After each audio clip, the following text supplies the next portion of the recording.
Ladies and gentlemen, welcome to Ringside with Gio. We are back to bring you your Smackdown live review. Guys, it's been a while and it feels so good to be back.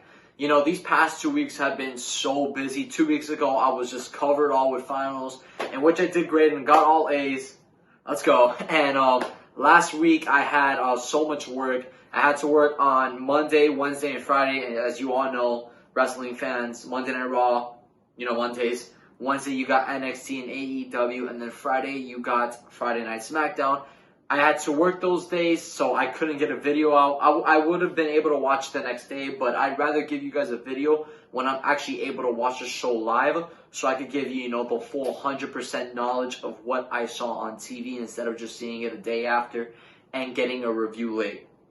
So, now, to get things going, to get things started once again here on Ringside with Gio, the show opens up on SmackDown Live with Elias coming out. Elias basically is just doing a recap of 2019, just the ups and downs of the whole entire year. We all know how Elias is. Amazing on the mic, but I'm not even going to get into how this guy's a very good talent in the ring and deserves a push, but so many guys on the main roster right now deserve a push, which is something I'm actually going to get into a little bit more on in this episode of Ringside with Gio. So after that, it cuts to Daniel Bryan going into the ring, getting ready for his #1 contenders match, which was announced last week on Friday Night Smackdown episode. And when he comes out, King Corbin also comes out with the security guard carrying him on the chair that he sits on as a king, and basically Baron Corbin and also The Miz is also in the ring with Daniel Bryan. So also Baron Corbin tells Bryan and The Miz that they're both basically how they're both washed up. That Daniel Bryan and The Miz were former world champions, that they're not the same anymore, and that they're also horrible fathers. As he gets closer to the ring, Roman Reigns' music hits. It actually doesn't hit, my mistake. He attacks Baron Corbin and the security guards just run away. And then we cut to commercial, and Baron Corbin is absolutely furious. He goes, who was it that he went to? I forgot the name of the guy. Oh, it was right here. So he went to the NWA World Heavyweight Champion Adam Pearce and demanding the #1 contenders match to be postponed. And he also wants Roman Reigns out of the whole entire arena, which later on, Corbin was told that Roman Reigns was escorted out of the arena, and Roman Reigns does later on appear in the main event, as I'm pretty sure you guys saw. If you guys didn't, he did appear in the main event, which I'll get into, of course, later. And next year we have Braun Strowman and the New Day versus the Artists, Cesaro, Sami Zayn, and Shinsuke Nakamura. I said to myself during this match is a success only if the champion doesn't get pinned. And what happened? The champion gets pinned. Shinsuke Nakamura gets pinned by Braun Strowman after the running power slam by Strowman. So, my thing with champions getting pinned is this.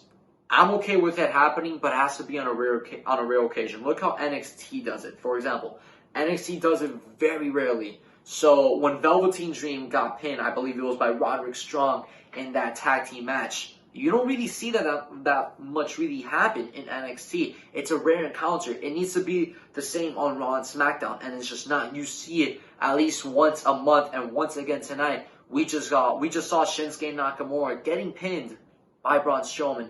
And my thing with this, about how I was talking about pushes earlier, Sami Zayn, I've said this before, as you all know how I feel about Sami Zayn. This guy needs a push. How he is right now, I feel like Sami Zayn's career is being wasted in the WWE. So, if you look back on NXT, Sami Zayn, just look at one segment, one promo, my mistake, just look at one promo in one of his matches. Matter of fact, look at the match either against Kevin Owens or Shinsuke Nakamura. I would recommend the Nakamura one, because that's one of the best matches you are ever going to see. And then you get the promo and that match, and then compare it to a promo that he's had recently on the main roster, and a match that he's had recently, like today, for example. Or you could get a one-on-one. It's two completely different characters. I just don't know what went wrong, and I'm just really confused with all of that. And I get it. It's not supposed to be like, there's so much great talent in WWE, and it's not supposed to be like everybody's gonna get a push.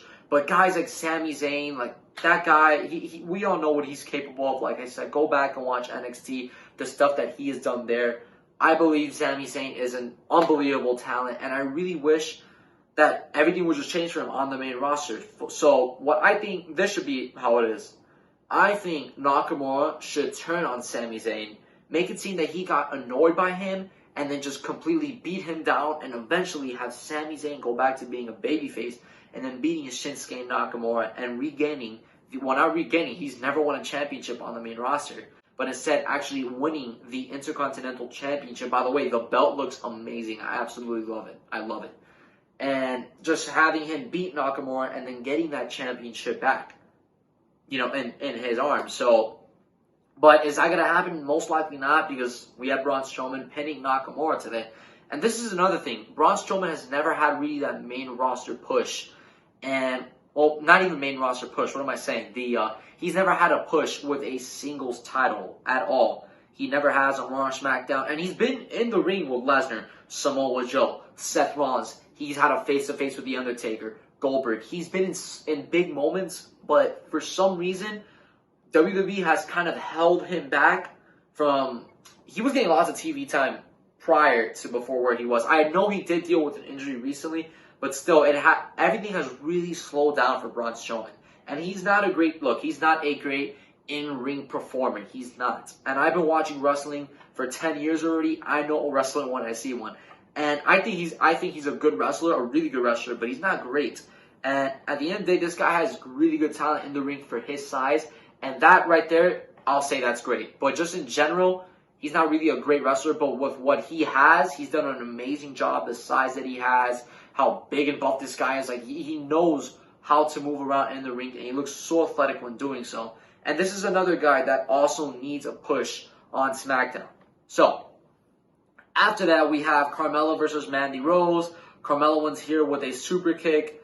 Not that much really to digest here. Reason why I say that is because okay, so the person that won this match, how much are they really going to benefit from this win? Are they going to get a push? Is this going to boost them up and getting maybe a title shot eventually in the future? That's what I mean. So if it does, then that's good. That's good. But I don't know though. Is it really? I'm not sure yet. So, next here is Daniel Bryan versus The Miz for the WWE Universal Championship and #1 contenders match. So far, the match was going very good, but then Baron Corbin's security comes out and they try to beat down Daniel Bryan, The Miz, but he just absolutely destroys them. Well, both of them just destroy the security. And basically, after that happens, Michael Cole announces the finish as a double disqualification. And Baron Corbin was just saying how they deserve that, how the match should be postponed. And that is when he was told that Roman Reigns wasn't in the match. And then Roman Reigns was escorted out of the whole entire arena. And how Baron Corbin now wants to get in the match as a triple threat. Classic Corbin, classic heel tactic right there. Love to see it.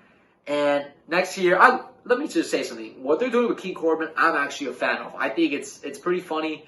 And he's a very good heel. He actually gets heel heat. Now, I will say this, though. He also gets go-away heat, and you can really see it. And that's the only disadvantage and the only con I will have on Baron Corbin. It's not really himself, but just the way how he's booked. But I think they've done a pretty good job so far with it. Next here is Alexa Bliss and Nikki Cross in a moment of bliss with Lacey Evans. So, basically, Lacey Evans is just saying how Sasha Banks crossed the line when she talked about her daughter and that she was very lucky last week that security or referees were there to just break it up, that Sasha Banks would have not been able to walk out of the arena, and how Sasha Banks just really crossed the line talking about her daughter. And then after that, we have the Boss and Hug Connection versus Dana Brooke and Lacey Evans. But what happened here was that they attacked Dana Brooke and they brought her. Well, when she was supposed to come out, Sasha Banks and Bayley had Dana Brooke, and they were kind of just beating her down, like towards the entrance. Lacey Evans then comes out, she breaks it up. Referees come, they break it all up, and then after the commercial break, we have the match, and the Boss and Hug Connection win by submission with the Banks Statement crossface from Sasha Banks on Dana Brooke. The right person here won. The right team won. The thing with Sasha Banks is this. Once she came back and attacked Becky Lynch, the iron was hot. Everything was hot. But you have to strike when the iron is hot. And that right there is something that WWE really missed an opportunity on. I get it. Now we're probably going to see Becky Lynch versus like Shayna Baszler. And Baszler would win. We would see a Baszler versus Ronda Rousey. I get it. But still, Sasha Banks should have beaten Becky Lynch in my opinion. I think that's how it should have gone. If you disagree, that's fine. Let me know in the comments what you think, how you thought it would have been. I always love to hear from you guys. It's always great. And, but yeah, the Boss and Hug connection win. And yeah, so then we cut here to the main event. King Corbin versus Daniel Bryan versus The Miz for the WWE Universal Championship #1 contenders match.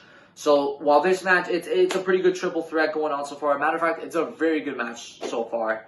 And Dolph Ziggler interferes in the match eventually, and he super kicks. Well, what was it right here? Yes, he super kicks Daniel Bryan, and then Roman Reigns comes and he pulls Corbin. It's about to hit the 3 count, and he's just beating down Corbin. He hits Dolph Ziggler with a Superman punch. Corbin's running out of the whole entire arena. Roman Reigns is chasing him. It ends up being a one-on-one between The Miz and Daniel Bryan. And Daniel Bryan eventually gets The Miz to tap out here with the LaBelle Lock to become the #1 contender for the WWE Universal Championship at the Royal Rumble. So, as soon as that finishes, Daniel Bryan celebrating. He's on top of the turnbuckle, getting the fans hyped up. And then, this is what happens. The Firefly Funhouse music hits. And I just love this every time it comes out. Because I love what Vince McMahon did with Bray Wyatt.